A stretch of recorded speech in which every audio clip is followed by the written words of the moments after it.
CEOs come to see him. When Joe or his team say, hey, Finley's coming to see your ad client, they say, do I have to see him? They know I barely matter to their relationship with the bank. They are the most laser-focused, disciplined people out there, because I say, I know who matters to me at Lake City Bank, and it's Joe Kessie and his team. And I suspect that's true throughout this organization. So, we are particularly proud of Joe in this award. This council has meant so much to him. The partnership and friendship that he has with each of you has meant so much to him. I know that, I hear it, I see it, and to be able to give Joe the Bruning Award is just a great honor for me and all of his friends and partners at Lake City Bank. So with that, Joe, if you'd come up, we'll present you with the 2021 Bruning Award. Way to go.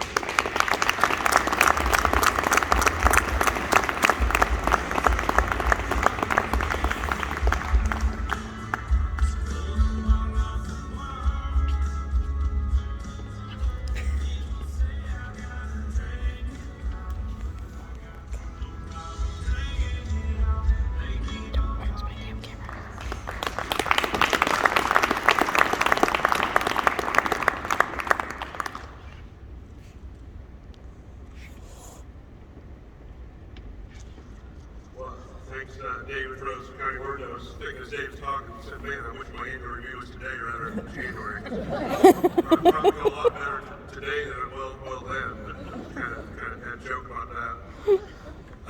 Hey, this is truly a great honor, and the first thing I'd like to say, I think this is a shared team award with all my fellow ag bankers at Lake City Bank and all my teammates at Lake City Bank.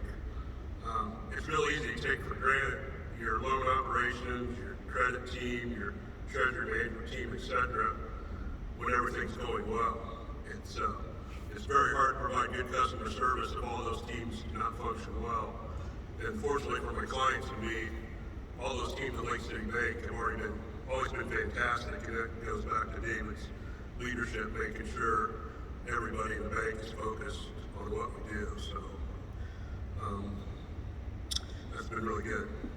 I want to thank the ABA for this award, but more especially for the opportunities they've given all of us to have this conference and to network with bankers outside of our own markets and to make important vendor contacts. The opportunity to serve on several ABA committees really broadened my horizon about the scope of agriculture across the United States. It's been so great to get that big picture vision that I wouldn't have if I hadn't had this experience. I want to thank Ed Elfman and John Blanchfield for giving me the chance to serve. It's really been an honor. To the younger bankers in this room, make sure you take something back to your bank from this conference. It may be from one of the speakers this morning, like Jason, some of the vendors you talked to, or the person you sat next to at lunch. I always got something out of that when I came to this conference. I'm going to look at some of my notes, but there's so many people that's impacted and touched my life and impacted my career. I'd like to try to thank some of them this morning. My goal as an ag banker has always been to earn the right to be a trusted advisor to my clients. Because once you have that, you have a relationship. It's not just a transaction. So the first group of people I definitely want to thank are my clients. Some who I've had for all 38 years of my career. I'm now working with the third generation with many of those families. These are relationships and friendships that I always treasure. It's very rewarding to watch what farmers and agribusinesses can do with a little help from all of us in this room. And I want to thank Dave Cole for being a true mentor and friend to me for over 30 years.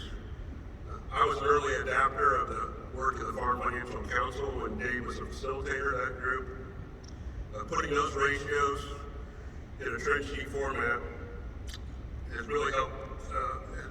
It was an excellent tool for my bank and for my clients. And this really helped us grow with the right operations. Dave has also made time to work with my banks, doing many client events over years and provide his expertise. Two stories that Dave has shared has always been special to me. One story Dave likes to joke about is the farmer that came up to Dave after he got done speaking and said, hey, I really like what you had to say about showing my son the books, and I think I'll start doing that. The farmer was 80 years old, so, and showed his son the books yet. Personally, I was fortunate to have the opposite experience from my parents. When my dad was, when I was in 4th grade, my dad left his job. He was already farming part-time. He left his job in town and started farming full-time after he constructed a veal calf barn on our farm. And that's a picture of my dad and me and number 52, who was always our pet. He was right next to the feed room, so he got special attention. In this picture, he was trying to give me a big lick across my face, but in this capture, he didn't have his tongue out right then. But this period was a great time for me to spend more time with my dad and work alongside him, which a lot of kids don't get to do. The work ethic I learned from this enterprise and the opportunity to learn the business side of farming helped me shape my interest in the number side of business. The one interesting thing that was a good lesson, Dad did not pay me a wage for this work. Instead, I got 10% of the net income from each group. And for some groups, this was really good money, especially for a 4th grader. But for other groups, I worked 16 weeks for $0. Another great example of farming. So I've always thanked my dad for doing that. Also, one other thing my dad did when I was in middle school, he let me start doing the project summary where we figure out how we did on each group, which was obviously another great experience at an early age. And then the other story that Dave has shared quite often is how important his ag teacher and FFA were to him in his development. My own ag teacher, Bill McVeigh, was the most influential person to me in high school. Now this is a picture of Mr. McVeigh, my classmate Randy, and me at one of our FFA contests. Bill's passion and love for agriculture was contagious, and I'm sure I would not have gone to Purdue and studied ag finance without his encouragement. When I was a senior with his coaching, my team won the National FFA Farm Business Management Contest in Kansas City. So after that, I was definitely hooked on the number side business. So just a little bit about my career. Starting in 1983, several years in the farm process, was a great learning experience. My friend Sam Miller and I, he's here this morning too, that we started out about the same time. We said we got to see everything that could go wrong right at the start of our career. But we both felt it was slightly easier back then because we didn't make all those original loans that were struggling. Now if that happens, it's all on me because I made those loans. But one thing looking back, I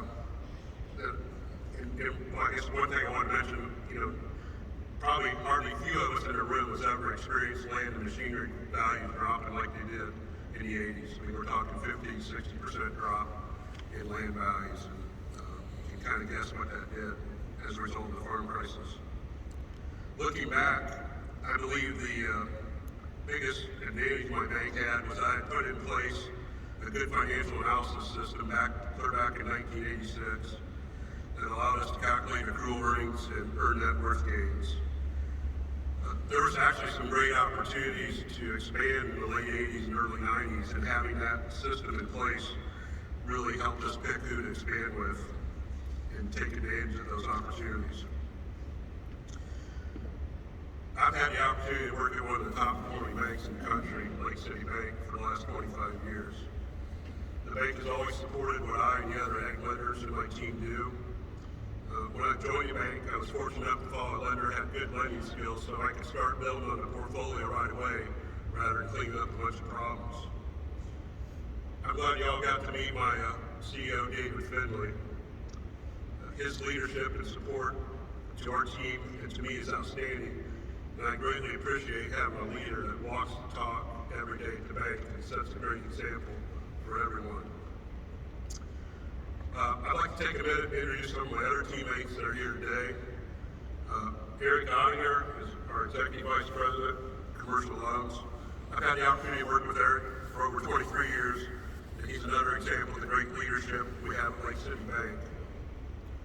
Eric's dedication and leadership were never more evident than this past year when he led our efforts in making more than $571 million of round one PPP loans to 2,400 clients in a really short time frame. So that was a good example of what we did there. One of the best moves I ever made was hiring my best competitor 18 years ago, Everett Knifeon.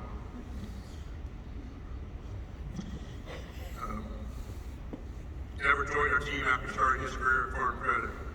Much of our growth and success is a result of Everett's relationship and his skills.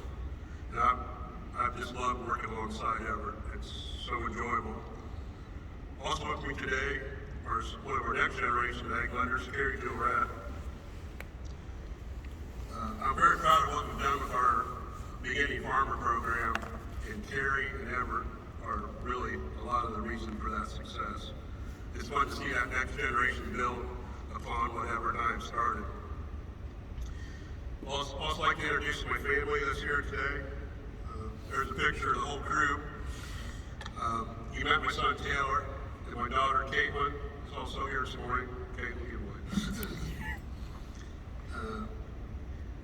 Not every dad gets a chance to work in the same farm communities as his son, and watch that son become the same trusted advisor that I've always strived to be. I know every dad's biased when it comes to his children, but I'm so very proud of both Caitlin and Taylor for the adults and parents that become to their own children. And I've always valued the close relationship I've had with both of them. Our time together as a family, both when they're growing up and now with families of their own, is what I treasure most in life. And I'd especially like to thank my wife and best friend of 37 years, Darcy. None of my success would have been possible without Darcy's love, support, and understanding of what I do for a living. She's put up with a fair amount of me saying I got to do something. So, even though Darcy is busy with her own career, being a community leader in our town and county, she's also made time to join me in bank and client events, as well as entertaining clients in her home. And once my clients meet Darcy, they quickly realize she's a much better conversationalist and communicator than I am. So she really helped me build on a lot of the relationships that I have.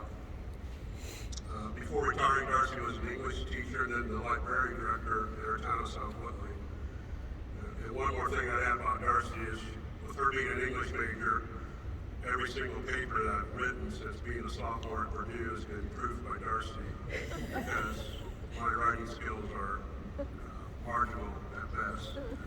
So, again, thank you for the opportunity to call so many of you in this room valued friends and colleagues. Thank you again.